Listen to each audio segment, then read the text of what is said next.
I never thought a Wednesday afternoon and $12.40 would change my entire life.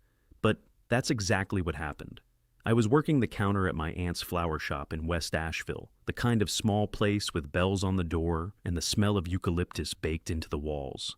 I'd been there 3 years, 24 years old, community college dropout, sleeping on a pull-out couch in my aunt's spare room because my last apartment had black mold and my landlord stopped answering my calls. I made $14 an hour. I owed the hospital $8,000 from when I got my appendix out without insurance. That was my life. That was the whole picture.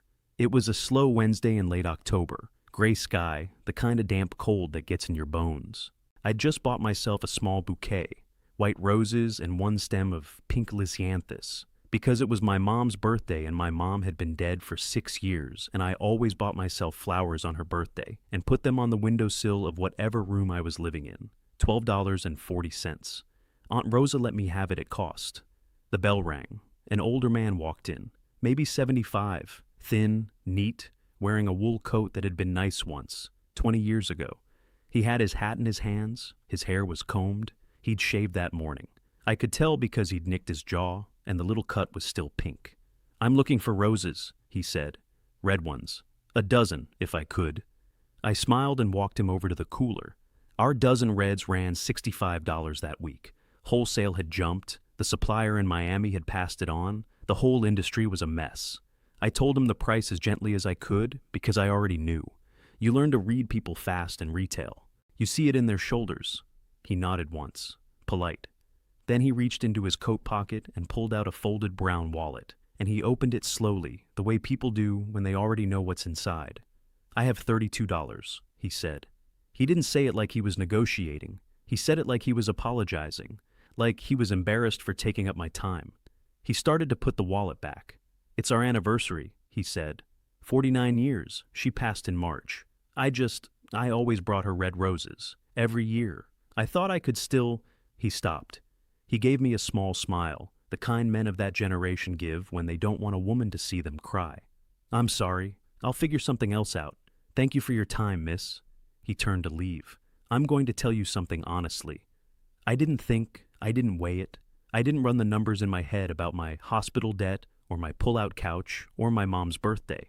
I just reached down behind the counter and picked up my own bouquet, the white roses, the pink lisianthus, wrapped in brown paper with twine, and I held it out to him. "Sir, wait, please take these." He turned. He looked at the bouquet. He looked at me. "I can't. They're already paid for. They're mine. I want you to have them. White roses they're for remembering. My mom liked white roses." I was babbling. Please take them. For her." He looked at me for a long second. His eyes were wet, but he didn't let anything fall. "What's your name, dear?" "Maya." "Maya." He took the bouquet carefully, like it was made of glass. "Thank you. You don't know what you've done." He paid for nothing. He walked out of the shop with my flowers, and the bell rang behind him, and I stood there for a minute just looking at the empty spot on the counter where the bouquet had been. Then I went to the back and cried for 90 seconds, washed my face, and went back to work. I didn't tell Aunt Rosa. I didn't tell anyone. It wasn't a story. It was just a Wednesday. 3 weeks went by. I'd almost forgotten about it. I'd bought myself a different bouquet that night on the way home, supermarket carnations, $4, and put them on my windowsill, and that was that.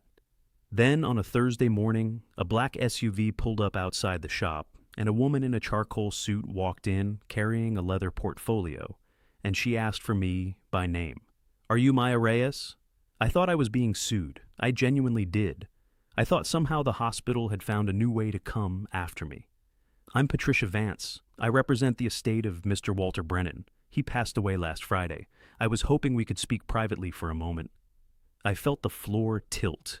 I'd given that bouquet to a man who'd been 3 weeks from dying. He'd brought those white roses to his wife's grave on their anniversary, and then he'd gone home, and 3 weeks later, he was gone too. I led Ms. Vance to the back room. I sat down in Aunt Rosa's busted office chair. I told her I didn't understand what was happening. She told me Walter Brennan had been a music teacher, 41 years at a public middle school in Buncombe County. His wife Eleanor had been a librarian. They'd never had children. They'd lived in the same 3-bedroom house since 1976. Walter had been on a fixed income for the last decade. The week he came into my shop, he was deciding whether to pay his heating bill or buy his wife flowers. He'd chosen the heat. He'd come in with the $32 he had left in his checking account after the bill. He went home that afternoon, Ms. Vance said, and he wrote a codicil to his will. He drove to my office the next morning and made me notarize it. He was very specific. She opened the portfolio. Mr. Brennan didn't have much in liquid assets, but he and Eleanor owned their house outright. They owned 11 acres of land outside Black Mountain that his grandfather left him in 1971. He had a small pension annuity. He had no heirs. The total estate, after taxes and his final expenses, comes to approximately $460,000. I couldn't speak. He left $40,000 to the middle school's music program in Eleanor's name. He left $20,000 to the public library. The remainder, $400,000, he left to you. I am not exaggerating when I say I made a sound I had never made before. Some kind of half laugh, half sob. Ms. Vance handed me a tissue. She'd brought a whole pack. She'd known what this was going to be. He wrote a letter, she said. He asked me to read it to you. She unfolded a single page of stationery. Walter's handwriting was small and careful, the kind of handwriting you only learn before computers.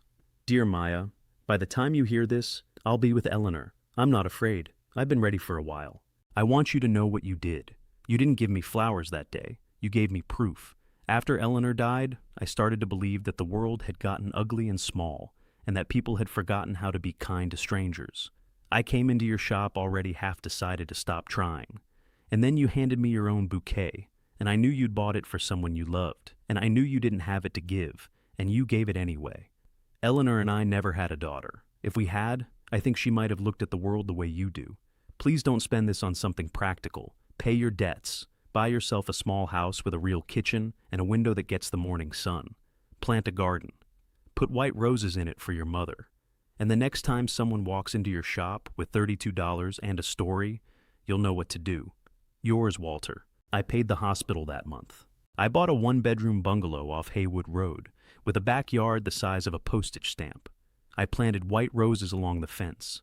My mom's birthday last year, I cut a bouquet from my own garden and put it on the kitchen windowsill, and the morning sun came through it the way Walter said it would. I still work at the flower shop. I bought in as a partner. Aunt Rosa cried for an hour the day I handed her the check, and once or twice a year, somebody walks in, counting bills out of a brown wallet, looking embarrassed, and I tell them the flowers are on the house. I tell them about a man named Walter. I tell them his wife's name was Eleanor. I tell them red roses are for love and white roses are for remembering, and that sometimes the smallest thing you do on a slow Wednesday is the loudest thing you'll ever say. $12.40.